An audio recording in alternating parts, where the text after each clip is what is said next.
Сега продължаваме и с предпоследният ни артикул в нашия търг.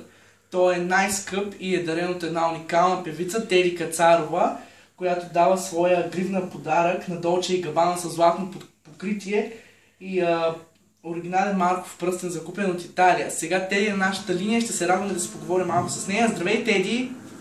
Здравейте, много ми е приятно. И на нас също, как си?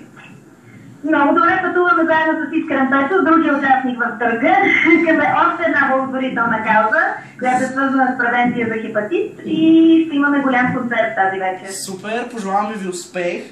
Благодарим. А сега искам да те попитам ти защо се включва в нашата кауза?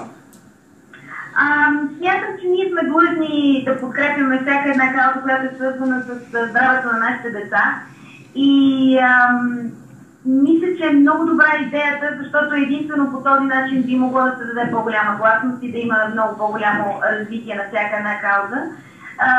Жалкото е, че държавата не ни подпомага по никакви начини, но надявам се все пак чрез тези стъпки да има някакво развитие.